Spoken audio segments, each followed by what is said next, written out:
Olá, veja os destaques de hoje do portal da Assembleia. Manifestações públicas por eleições são consideradas crimes por serem antidemocráticas. Mais de 1.000 casos de dengue foram registrados em São Luís. A importância do diagnóstico precoce para o tratamento da raiva em animais e seres humanos. E estudantes do Colégio Militar Tiradentes comemoram a conquista de 5 premiações na Olimpíada Nacional de Robótica. É agora no portal da Assembleia.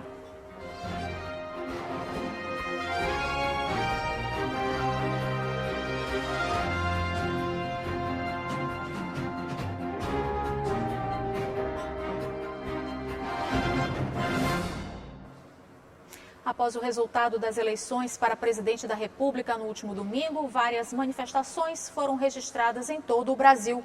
No Maranhão, rodovias foram bloqueadas, impedindo a circulação dos veículos. O ministro do Supremo Tribunal Federal, Alexandre de Moraes, solicitou com urgência que a Polícia Federal apresente informações sobre os líderes dos movimentos que bloquearam as estradas. Para a segurança pública do Maranhão, os atos são considerados antidemocráticos porque apontam crimes por violar a Constituição Federal. Logo após o resultado das eleições presidenciais, o Brasil virou palco de manifestações em vários estados, de pessoas contra a decisão da maioria nas urnas. Os manifestantes se concentraram especialmente em frente ao Exército e bloquearam rodovias federais e estaduais importantes, impedindo a livre circulação de veículos. Aqui no Maranhão, houve bloqueios em rodovias que cortam o estado. Em pelo menos 7 cidades aconteceram interdições, entre elas a que aconteceu logo na entrada da capital, São Luís. De acordo com o secretário estadual de Segurança Pública, Coronel Silvio Leite, atos que se caracterizam como antidemocráticos são ilegais e podem ser tipificados como crimes. O manifesto ele é ilegítimo, ilegal e antidemocrático. O simples fato do candidato perder, do meu candidato perder, não me dá o direito, na realidade, de eu solicitar, ou desejar, ou instigar, ou incentivar um ato antidemocrático, ou seja, uma intervenção militar. O Poder Constituinte originário, em 1988, ele estabeleceu que o nosso regime seria um regime democrático. Então, nós vivemos em um Estado democrático de direito. Portanto, não existe mais espaço, no nosso país não existe mais espaço para que nós tenhamos um retrocesso de uma ditadura. Não existe mais espaço para tortura, não existe mais espaço para perseguições, não existe mais espaço para censura. Inclusive, existe uma tipificação no Código Penal, artigo 359-L, que ele vai falar na abolição violenta do Estado Democrático de Direito, que é justamente no preceito primário que essas pessoas estão incorrendo.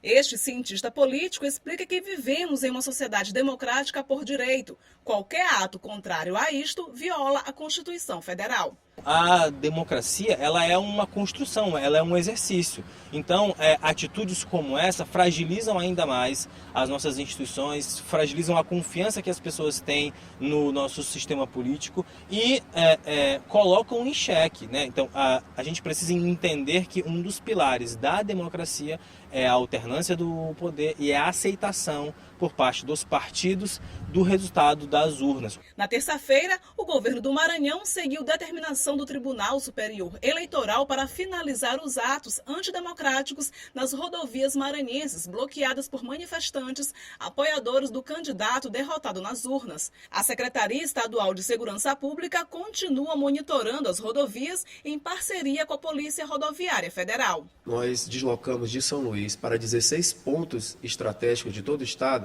as nossas tropas especializadas. Essas tropas até agora não retornaram e não vão retornar, porque nós estamos fazendo monitoramento juntamente com a Polícia Rodoviária Federal para saber justamente caso haja novas manifestações, novas interrupções das nossas vias ou rodovias, quer sejam federais ou estaduais, para que nós possamos agir prontamente no menor tempo possível, um tempo-resposta que seja o mais rápido possível. Até o dia 30 de novembro acontece o segundo Mutirão Nacional de Negociação de Dívidas e Orientação Financeira deste ano. Uma ação conjunta do Banco Central, Federação Brasileira de Bancos, Secretaria Nacional do Consumidor e dos PROCONs de todo o país.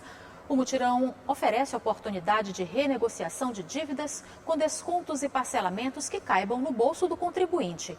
Podem participar do mutirão pessoas físicas com débitos em atraso com bancos e demais tipos de instituições financeiras, desde que a dívida não esteja atrelada a bens dados em garantia.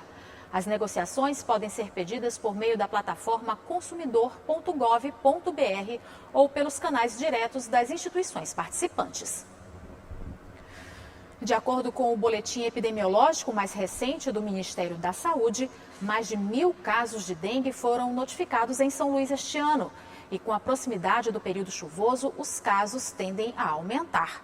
Vale lembrar que cuidados básicos em casa podem diminuir a incidência do mosquito transmissor e, consequentemente, evitar a doença. A população brasileira convive mais uma vez com um aumento significativo de casos de dengue, de acordo com o mais recente boletim epidemiológico do Ministério da Saúde. Na capital maranhense, em 2022, foram notificados mais de 1.000 casos. Mas por aqui, apesar dos números, a situação é tida como dentro da normalidade, como explica o coordenador de arboviroses da Secretaria de Saúde do município de São Luís. Faixa de 1.000 e poucos casos, né? Então, isso aqui seria normal para São Luís, mas nós queremos baixar esse número, tá? Porque mesmo 1.000 notificações que possam acontecer, você tem no meio dessas notificações alguns casos que podem se acentuar a gravidade e até óbito aparecendo, né? Então, a gente não quer que a população sofra em relação a isso. É preciso que a população entenda que a gente tem que cada vez mais baixar esse número, né? E fazer com que o Aedes aegypti desapareça em parte aqui de São Luís. Cuidados básicos contribuem para evitar a proliferação do mosquito Aedes aegypti, transmissor de doenças como dengue, zika e chikungunya. Veja as principais medidas para barrar a transmissão. Tampe e limpe as caixas d'água. Deixe garrafas viradas com a boca para baixo. Mantenha lixeiras bem tampadas. Limpe ou preencha pratos de vasos de plantas com areia. E realize a limpeza das tigelas de água para animais. E a prevenção não se limita só à nossa casa. É importante estar atento a todos os lugares ao nosso redor. Por isso, ao perceber locais com potencial foco de dengue, entre em contato com as autoridades competentes da sua região para que as medidas necessárias sejam tomadas. A preocupação aumenta com a proximidade do período chuvoso, como lembra o coordenador de arboviroses da Secretaria Municipal de Saúde. Já estamos praticamente finalizando o ano, né? E a nossa perspectiva já é o início do ano, com o retorno das chuvas, né? O período chuvoso novamente, e a gente já se preparando exatamente para esse período. Fazer com que a população inteira entenda que, apesar de nós estarmos num estado agora de seca, né? De estiagem, onde a nossa infestação, inclusive, para a população maranhense, para a população de São Luís, uma notícia excelente, nós estamos com um índice de infestação baixo, né? Considerado de baixo nível pelo nível federal, 0,7. Agora, para quem contraiu a doença, fica o alerta. A dengue pode apresentar diversos sintomas, que variam conforme a intensidade da infecção. Em casos de sintomas persistentes, busque a orientação médica para o correto tratamento. Evite a automedicação, que em alguns casos pode piorar o quadro da doença. E você vai ver no próximo bloco a importância do diagnóstico precoce para o tratamento da raiva em animais e em seres humanos. E os estudantes do Colégio Militar Tiradentes que comemoram 5 premiações na Olimpíada Brasileira de Robótica. É o que você acompanha logo após o intervalo.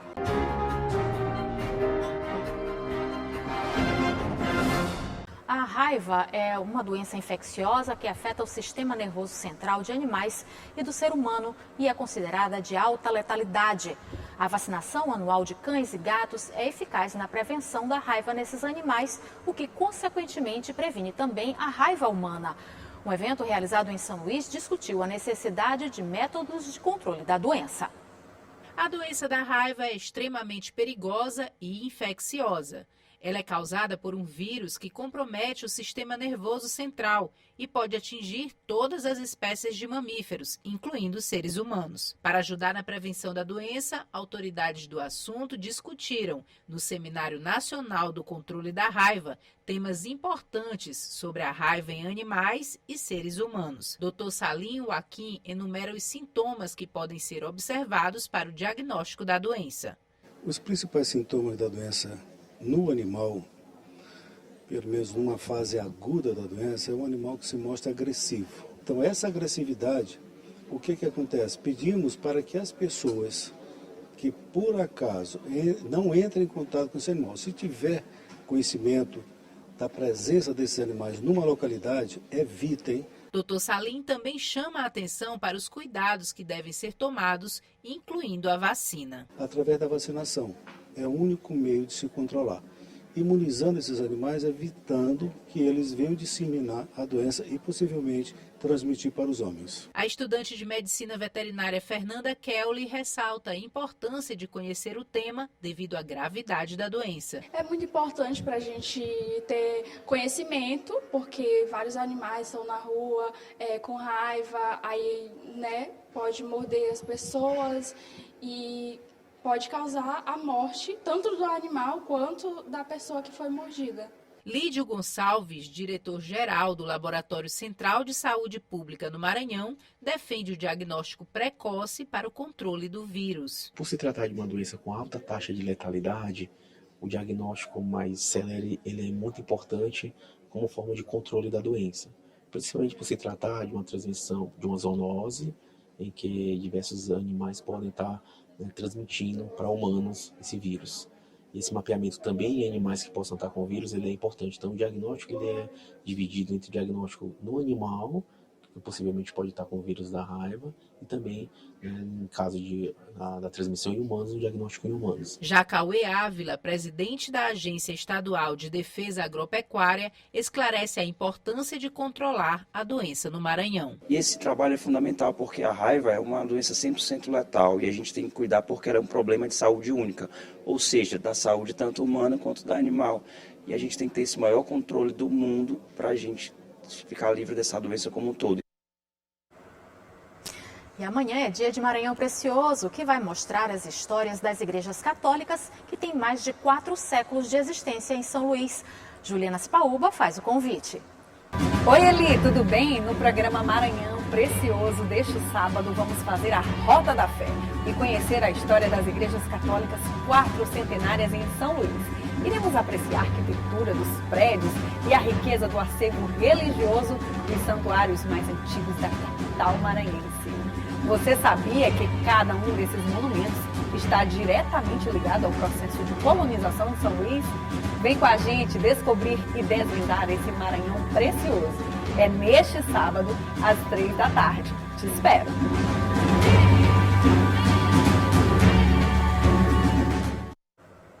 E os estudantes do Colégio Militar Tiradentes, que participaram da Olimpíada Nacional de Robótica, trouxeram na bagagem 5 premiações. Os premiados tiveram a oportunidade de unir teoria e prática, além de estimular a criatividade e superar desafios. Os alunos do Colégio Militar Tiradentes de São Luís receberam 5 premiações na Olimpíada Brasileira de Robótica, que aconteceu em São Bernardo do Campo, São Paulo. Esse resultado já era esperado pelo professor José Sóstenes, que acompanha os alunos em um espaço programado para aulas de robótica desde 2019. Lá eles têm a oportunidade de criar e testar cada projeto. Uma das nossas equipes, fomos em primeiro lugar, somos campeões a nível Brasil, na modalidade simulação. Também nas outras modalidades, presencial, é o prêmio Maker, que é uma premiação especial que tem para o melhor robô. Então, o nosso robô maranhense, foi o robô do fundamental, o robô que chamou mais atenção, mais bonito. E tivemos também uma outra equipe, que foi a equipe na modalidade inovação. Nós realmente apresentamos um robô com muitos procedimentos inovadores dentro da robótica educacional e a equipe foi também vitoriosa. Os premiados tiveram a oportunidade de unir teoria e prática, além de estimular a criatividade e superar desafios. Álida, Júlia, Juliana e Aline fazem parte da equipe Já, equipe só de meninas que ficou em segundo lugar na modalidade prática visual categoria Maker. A gente fica muito emocionada e muito feliz de participar desse processo, representando aí nossa escola, nossa cidade, nosso estado. e a rede pública de ensino e agradecer, realmente é um momento de agradecer a todo mundo que nos ajudou e foram muitas pessoas, né? Porque existe toda uma rede de apoio atrás que facilita esse acesso para a gente e a gente fica muito feliz, de verdade. A equipe Diamante conquistou o primeiro lugar na modalidade prática visual, também na categoria Maker. Essa premiação significa para a gente, principalmente, a experiência que a gente obteve durante o processo de fazer o robô para essa competição, que no caso é a Maker, né? O que a gente faz na competição Maker, que foi a que a gente ganhou? É o robô que mais teve peças feitas por você mesmo. Por exemplo, o nosso chassi, ele foi completamente feito pela gente em acrílico. Isso foi um dos motivos por a gente ter ganhado, por causa que a gente fez todo ele por nós mesmos. A robótica é fundamental para o processo de aprendizagem dos alunos, como garante a gestora pedagógica Ieda Sá. A robótica, ela é uma ferramenta educacional. O fato de nós conseguirmos que os nossos alunos, além de exercer essa aprendizagem dentro do ambiente da escola, consigam participar de várias modalidades relacionadas à robótica, construção de materiais, como vocês observaram, que são utilizados dentro do ambiente desta escola. É um êxito.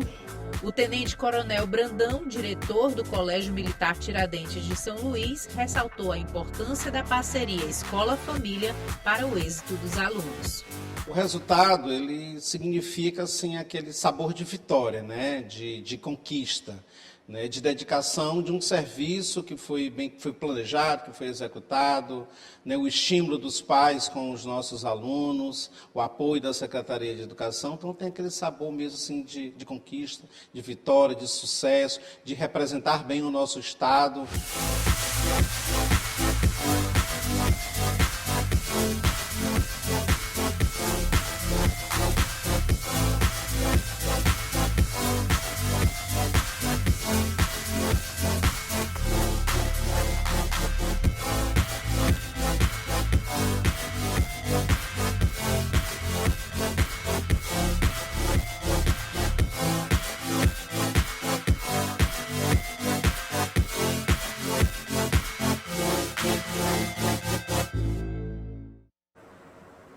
Parabéns aos alunos e aos educadores.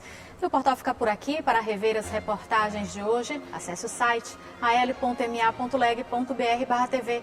Um ótimo fim de semana para você. A gente volta a se encontrar na segunda-feira. Até lá!